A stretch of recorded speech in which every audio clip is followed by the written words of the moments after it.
All right, Tristan, thanks so much. Right now, Jacksonville Mayor Lenny Curry is giving an update to the city regarding what we can expect from Ian. Let's listen in right now. While that area continues to bear the brunt of Hurricane Ian, here in Duval County, we remain under a tropical storm warning, while the coast of Duval County is also under a hurricane watch. Just a few moments ago, 4 shelters opened throughout the city. Landmark Middle School and the Legends Center are now open to the general public.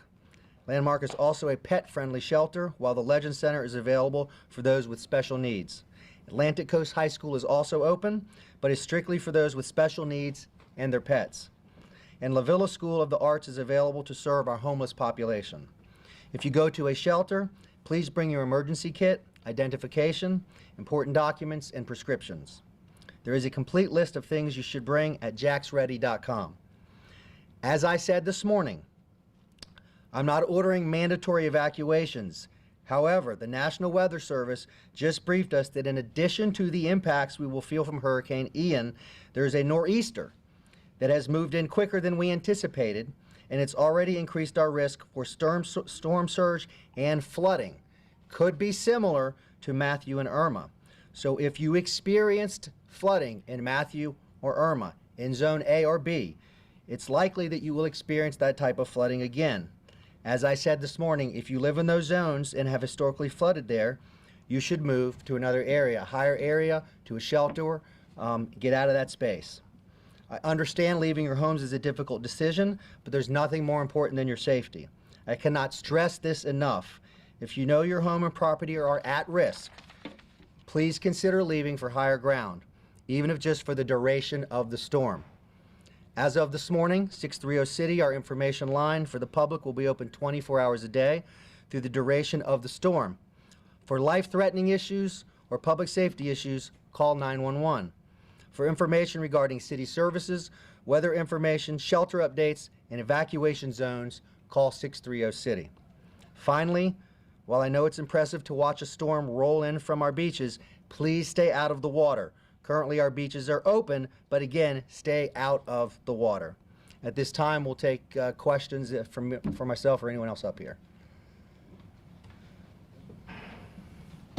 Good afternoon, Mayor Curry. It's Tia Collins here with First Coast News. So a lot of us are comparing what we're seeing now to what we might have saw during Hurricane Irma. I know then the river was dredged about 7 feet. What are your experts telling you about how that being done might impact this storm here today?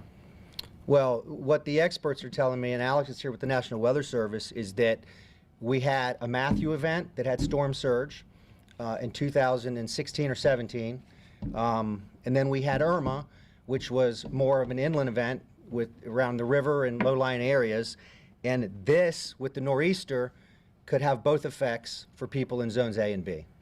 As far as same type of flooding. As far as the dredging, will that have made any impact as far as benefits? I haven't spoke to anyone about dredging today.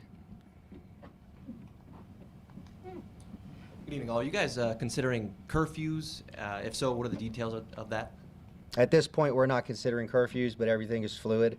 I would say tomorrow morning, you're going to start to see weather in the morning. Alex, 8 or 9? Yes. 8 or 9. So to the extent you can be off of the roads in that time of morning through the duration of the storm, I would. Definitely as we get into the afternoon, into the evening, and into Friday, I would not be out on the roads.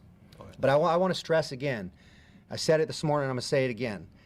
Just because it's not mandatory, which I don't think we've ever done mandatory where policemen show up at your home and tell you to leave, I have been stressing that if you are in Zone A or B, you're likely to see flooding like we did in Matthew and Irma, and you should leave.